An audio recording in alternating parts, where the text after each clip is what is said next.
This is a Mike Phoenix dueling guide. Hey everyone, MikePhoenixHERO here. We're doing a Destiny hero profile with Eric. He's been going undefeated since he made this deck. I believe 4 weeks in a row he topped, and I think he got top 1. Yeah, top 1 or top 2. Yeah, this is a crazy hero variation. I haven't seen this online, and we want to share this with the world. Okay. So go ahead. Yeah, so this is my Destiny hero deck. I've had a lot of success with it at various OTS tournaments, regional, etc. lately in the new post tier limit format.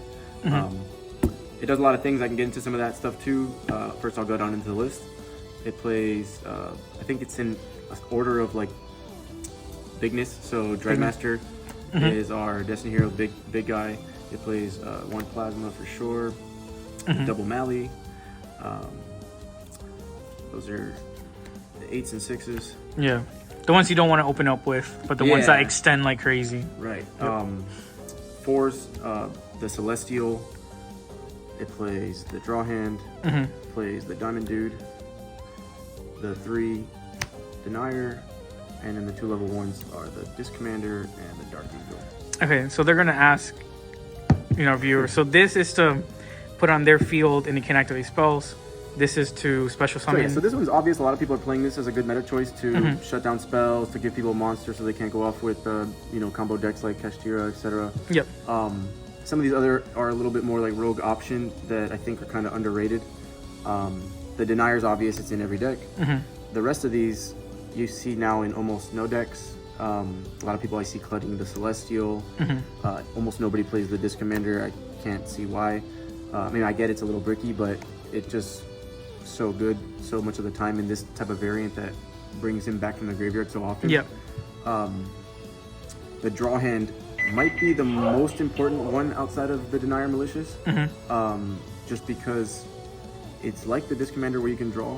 Yep. And it combos really well with Mass Change and Dark Law and making your opponent draw and then banish. But you can activate this the same turn that it goes to the graveyard, unlike the Disc Commander that has the crappy errata. Diamond Dude, a lot of combos with Dominance. You'll see later the spells that it hits that is just amazing. And then I still always like this guy for his other effect, not necessarily the draw 2, which is also good, but it combos really well with some of the other cards in this deck that you'll see. But his other effect, to just be able to get rid of a face-up spell and burn, is pretty valuable that nobody talks about. I mean, yeah, burn damage you can win in time, round 3. Yeah, exactly. Yeah, absolutely. Boom, this guy won a game today by swinging directly and then they lanced it. It still did 800, and he wanted to cowboy me on his turn, but that would have only been a draw, and he ran out of time. Anyways, yeah, I can get into exactly what each one does in the whole of the deck in a second. No, absolutely. And again, a lot of people, like you said, a lot of people don't play those Destiny heroes, and when they see them in deck profile, no one answers why. So this is pretty good insight. Yeah, and it's surprising how well they work together. As I was telling you before, that I try to make this deck like a manga deck, it's a character deck, and the Destiny heroes have a theme. They're all about telling the future, etc., etc. The whole vigilante thing, and all of these cards, the Diamond Dude, the Dark Angel, especially, they manipulate the deck in a way that it gives you advantage later on. Anyways, okay, so 3 Vyon, super important. The best normal summon for sure. And he's usually going to dump the double element hero Shadow Mist. Those are the only vision heroes? These are the only vision heroes. Yeah. Okay. No, and then that's absolutely fine too. I see nobody running 0 Ferris, but I just don't like the card. I keep trying it, and I get that it's powerful and that it has a lot of electricity once it gets going or whatever, but it doesn't work that good in this deck for some reason. This one's more straightforward Destiny hero. I might go back to trying him again, but I hate drawing increase, and Ferris overall to me I would say it's just a good card, but not necessarily good enough. Vyon, beyond his obvious effects, to dump this, grab a thing, and then banish and grab for Poly also works well because of what else you'll see in this deck. Now I'll get into it. That's it for the monsters. Spells, 3 Fusion Destiny, obvious. Absolutely. Most controversial card ever. Made me want to get back into Yu-Gi-Oh! This is just, I can't believe it got printed. Amazing. Printed, banned, limited, semi-limited. Yeah, like this thing has gone 3, 2, 1 up Yeah. and down all types of Master Duel and OCG and TCG too, lists, yeah. all different types of rarities and whatnot. It's so amazing. Does so many things for this. It almost goes without saying, but yeah, we'll get into some of the combos because normally people open this means, especially like in meta, when someone plays this, they just go, okay, bring out your DPE, and like I almost never use this to bring out DPE. So the first thought is, wait, what? When people see me dropping 3 in there to go the dominance route. Yep. I played against Eric today, and he didn't put DP, he put dominance. I'm playing cashier. I'm like, okay, that's gonna be a problem. Okay, we'll go triple Allure and triple D.D.R. So I guess this makes it like a little bit of a turbo variant, but I'll get into how the Allure also works really well with, I'm playing double branded regain. So this is what I was kind of referring to when the cards that work with this are the Malicious for sure. It lets me turbo out Malicious. This works with regained. This works with regained. This in the standby phase works with regained. This, the effect to banish and search for Polymerization, works with regained. That's like almost all your monsters. This, yeah, like I mean, that's deck, super good. Yeah. Allure works with regain to be able to put things back on the deck and draw. A lot of times because of dominance, you'll know what that card you're going to draw is. And then also, like, to add into this little flavor, I play the Upstart Goblin. That's it. The for one, draw cards. Yeah. So yeah, Allure. And then you Allure stuff. So a lot of people don't play the Allure because I think they don't want to lose the heroes or the darks. And you can tell why. I mean, they are all pretty graveyard specific. Definitely the Denier, the Disc Commander, the Shadow Mist, and the Malicious and Celestial and Drawhand are. But I do play the one different dimension Reincarnation. Okay. This is teched in there because I play Isolde, and it's just the one equip that you can pitch to special summon the Disc Commander, or if you really needed to, the Dark Angel. A lot of people don't see that coming. It works in a lot of good ways. If you draw this, okay, you can Isolde, or you could, but you won't be able to dump this. Yeah. But people always like to banish your DPE with Called by Grave or whatever else, and this always just brings it back, and they're like, oh, not again. Not again. Yeah. Yeah. Really old card. I wish they would give it some kind of rarity bump. It's been a common for like 15 years, but it comes through for me very often. Konami, let's go. Yeah. Let's get a secret rare, different dimension Reincarnation. Okay, triple Destiny draw and triple Allure of Darkness. And the double green. I'll leave these out here because there's other combos that go with it. Go with it. Okay. Upstart. Again, the one Upstart. This thing is so good with Dark Angel. Nobody knows or uses Dark Angel's other effect, that in the standby you can banish her and another hero and put any normal spell that you want on the top of your deck. More often than not, it's going to be the Fusion Destiny. The drawback is that your opponent can do the same thing, but if you're going to get this and then be able to get it back to your hand either with this or with this or with this or this or this or any of the D-draws or allures that are already in your hand, it's not going to matter. I mean, you might be able to win that turn, or if you can give them the Dark Angel again somehow, or another one, they're not going to be able to activate it anyways. So, okay, moving on for some more spells. Double Poly. Double Poly. Yeah, I like two just because sometimes you can hard summon the DPE or whatever from your hand. It helps with other plays too, like going into Trinity. One, to me, two is better than one. Three is too much, but I want to be able to use it and not rely only on getting it from this. From there. Yeah. The one Rhoda. Clean some of this up here. Reinforcement of the Army, classic, old. Yeah. Limited to one for the rest of its life. Yeah, I missed when that thing was at 2.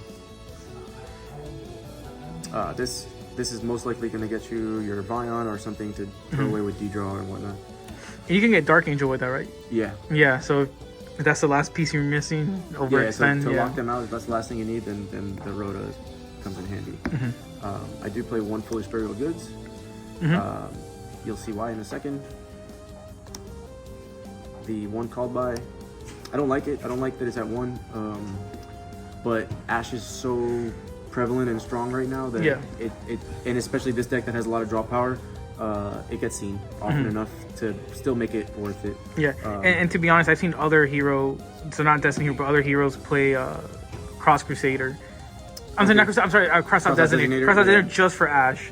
So yeah, it absolutely makes sense. You're playing the one. Yeah, I've also tried to throw in the Cross-Out Designators and the things that I want to hit, whether it's Impermanence or Ash Blossom, etc. And that also works okay, but it gets a little cloggy.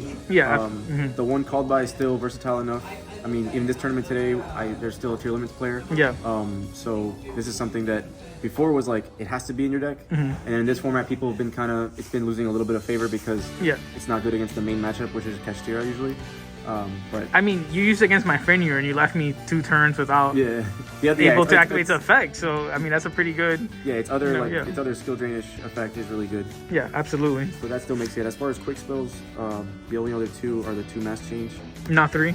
No, it was 3 for sure last format, with a lot of tier limits, and now it's 2. It could honestly even be 1. This deck doesn't run the A Hero Lives that lets you grab it so easily, so I still like 2. I could even it could even be 3 to be honest, but sometimes it's dead. It's not that great going second. It's kind of like, this card got, not so much this card, but the card that you bring out with it being Darklaw has got a little bit power crept. You don't want to banish. I mean, you don't want to bring out a Darklaw against Kashtira. Pretty much it does nothing. He's also relatively small, so they can get over him with things like Bestials, etc. So mass change still decent, but definitely not what it was just a couple months ago. Getting Darklaw on tier limits was crazy. I do play the Anki as well. And that gives you some versatility in especially in times where you go into time, things like that, where you can attack directly. He's also pretty big. So I like the 2 because he can get you the other one. But yeah, this is like very much an offensive card, and it's awkward to draw it sometimes when, I don't know, you don't have the right board, or you're going against a deck that it really doesn't do anything against. I do like it against Trap Tricks, which is pretty good, because they sometimes need the traps that they recover to be in the graveyard. That's interesting. Or you can chain it to the trap that they just activated, so that your monster will stay alive. But yeah, moving on. The 1D Force. I've tested this a lot. Card is super powerful, can win you a lot of games. It can be played honestly at 1, 2, or 3. This deck is at 40, so I'm just at the 1. At the 1, I like it. There's almost nothing bad that I can say about this. I mean, even sometimes when it gets negated or when it gets ashed, it still just like sits there and gives you another card to, maybe it'll work again later if you're able to bring out Plasma, or it's another thing that you can pop with DPE. Very good overall. I don't know if 1 is where it's going to stay, but for now 1 is 1. And the reason why 1 seems to be okay is because I do play the 1 Break the Destiny that gets dumped most of the time with the Foolish Burial Goods. And this lets me grab it. I don't see anybody playing this. I don't barely see anybody playing this. I haven't seen anyone play this, bro. I have my 3 copies. I just don't play it. This was like a shitty common from the set that DPE came out of. And I think nobody read Burst this. of Destiny. And also nobody plays the other card that it can search, which is this. And is that D-Force? This is D-Tactics. D-Tactics, And these cards work so well together. I mean, you don't have to do the Foolish Burial Goods. It's just a way to kind of like get to it faster. You can also Foolish Burial Goods something that you need to recover with what's its name? Link, the Wonder Driver. So sometimes you can Foolish Burial Goods something powerful like a Fusion Destiny or a Polymerization that you might need. But more often than not, you're gonna try to see this as fast as possible to dump this and then banish this to get one of these 2 that you need. This self-explanatory. You're going to use it to get Plasma because you want to skill drain, D-Draw, or dump or summon it. Very easy to summon Plasma in this deck because we go the dominance route most of the time. D-Tactics is, I mean, besides Fusion Destiny, this might just be the other best card in the deck. Nobody plays it at all whatsoever. I haven't seen one hero deck that plays it. That's like Enemy of Justice, right? EOJ printing? No, it's not that old. It's Dane. This is when I think Dangerous and those other the other Destiny Hero fusions came out.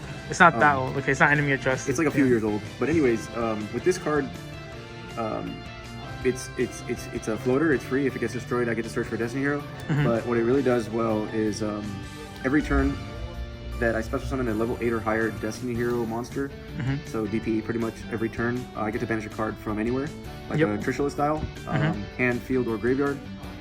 And it also, in the standby phase, can boost all my heroes by 400. So that works really well with Dystopia, and it works really well to make, like I said, how Darklaw is kind of small. It helps him be, 28, which he's just big enough now sometimes. But I can get into this stuff later. But this card, I mean, with DPE coming back all the time, and with DPE coming back with, it's not just DPE. It can be, it goes off if this guy gets summoned. It goes off if this guy gets summoned. It goes off if Dominance gets summoned. If Dystopia gets summoned. You play a bunch of cards that pop. I'm sorry, that activates effect, triggers effect. So and then so it's a little bit of a brick. It's a dead draw, whatever. If you just set it and then they destroy it, you get a free search. So to me, there's nothing bad about this card. It works really, really well with this. That's almost it for the spells and traps. The only other thing that's in the main deck is the double rivalry. Everything in the deck, in the main deck, is a warrior, and everything in the extra deck except for one card is a warrior. I like this at 2 or 3. I was testing it today at 2. It's been at 3 for most of the times that I was talking about. And this is good against a lot of decks in the format, especially the more popular ones that make a lot of different things. It's a trap trick. I don't like it too good against trap tricks because a lot of them are one or the other, like insects or plants, I believe. But it is good against Kashtira because they can only, if they have the boss monsters out and you activate this, they have to choose one. Yeah, one is machine, the other is psychic. There you go. Yeah, right. So they'd have to choose one. It helps you get a little bit out of those. The real way that this card shines is with the lock with Dark Angel, though. So giving just Dark Angel to a lot of decks can completely shut them down, but giving Dark Angel backed by a rivalry shuts almost every single deck down. So for example, I mean, if you give this to a branded deck, they almost can't play. If you give this to a deck that might run something in the extra deck that they can link it off, like a Linkaribo or something like that, then you basically like wasted a card. But if you have this, now they have almost no way to get out. They can activate spells, they can't summon anything else. So I mean, most of the time they'll if it's not a scoop, it's like a face down sack, and then you're in business for next turn because they weren't able to hit you or anything that turn. And then because that's on the field, they can't even use evenly. So exactly. It works in other ways like that, where because this thing is out there, this saves you.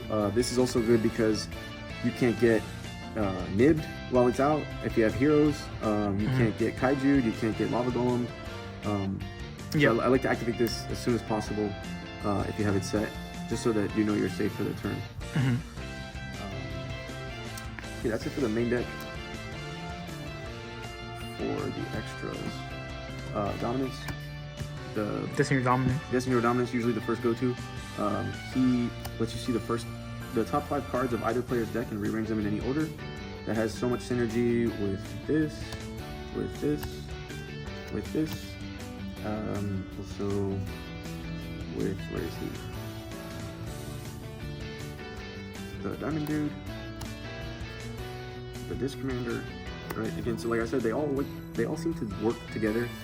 If you're ever gonna, activate a card that's gonna let you draw, whether it's Regained or Upstart or D.D.R or Allure, it would greatly help your combo or try to get to the cards that you need. If you know what they are. I see a lot of people use it to manipulate the opponent's deck. I'm not really a big fan of that, when you could just change your own deck and then it's almost like a Millennium Eye. I mean, you're cheating yourself to be able to know what you're gonna get, and then you get it with these cards or these cards, and then you use it right away. Changing your opponent's card is also valuable, but it only works in a way when, like, I don't like it to open, because then they might be able to do something that lets them search anyways. It's good to put them, like, if you're gonna give them the Dark Angel and you wanna make sure that they're drawing a spell, then that's a nice little combo. Or make sure that they're gonna draw something that's not gonna help them, like after it's too late, like a Ash or whatever. But most of the time you want to do it to your own deck. And if they're playing a deck you don't know, like exactly. You're gonna see 5 cards you don't know. You know, exactly. The order might not help you. Right. Also, I mean, his other effect is if he runs anything over, you can draw one, so you can grab what you just looked at as well from himself. He really shines in his other effect is when he gets destroyed, you can special summon 3 Destiny Heroes from the graveyard. More often than not, you're going to want to get your Disc Commander, draw 2. Also, I forgot, so he works well with Diamond Dude because you can look at the top 5, put something like a Destiny Draw on top of the deck, and then flip the Destiny Draw. Next turn you get a free Pot of Greed. What else? Dominance. Yeah, so Dominance is usually the first line to go to. Try to get him and DP out before you get to 5 summons to avoid the Nid play. And then you can chain DP and destroy him and DP, and they're gonna regret their Nib real fast, because you're still gonna get your 3 monsters out. You're still gonna get your DP effect next turn. He can come out from the DP effect next turn, and their Nib token is gonna be super small. Because you have so many heroes in the graveyard.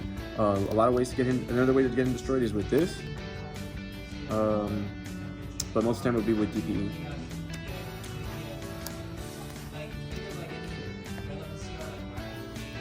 Back into the extra. Okay, I played the Dystopia. This combos well with this when you boost him by 400. And he's live, so you get another pop or disruption. Most of the time this is going to be good in time. I don't bring him out too often other than that, but it's won me plenty of games if you can still main phase Fusion Destiny or Polymerization and win like that. It's a good time card, great time card. Like, I would say if you're playing any hero deck, you have to play at least one of this. Anki, not really popular, but again, I like him because he's big. I like him because he can attack directly, so another good time card. Against a deck that Dark Law is not as effective as, and you're still playing, game 1, you haven't sided out the mass changes and so not. This thing is somewhat attractive because it's that 28 can get over a lot of stuff that 24 can't.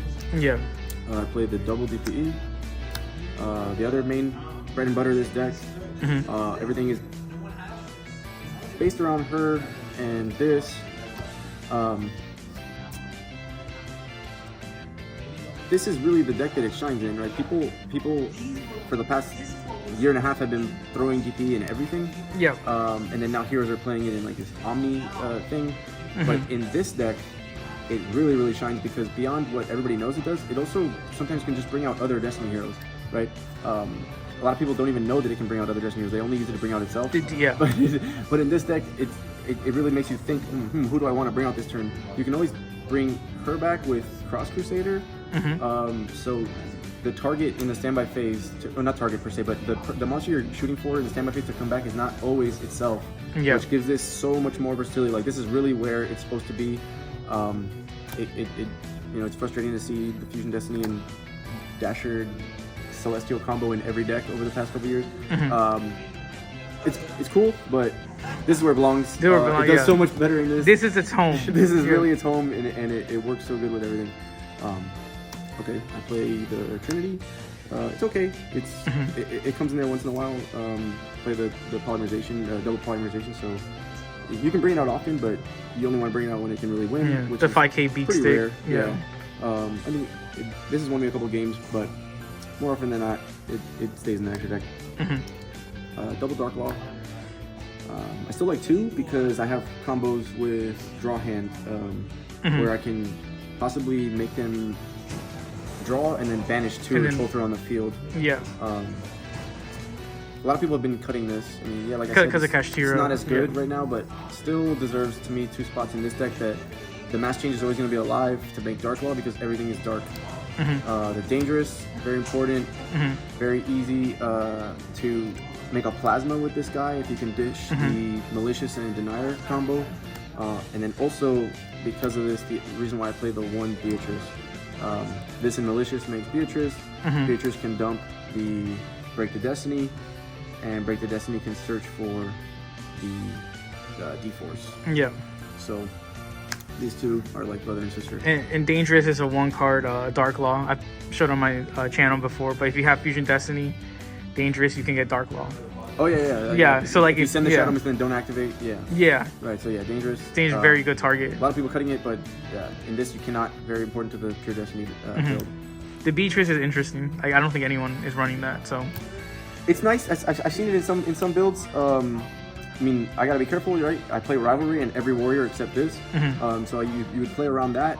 Other than that, I mean, the quick effect to be able to send sometimes with Plasma and D-Force, if you can keep this and have the Plasma, that's also very valuable because when they attack, if they try to think they can get over the Plasma with D-Force, if he doesn't have an attached monster, you can quick effect make Plasma bigger by sending another monster.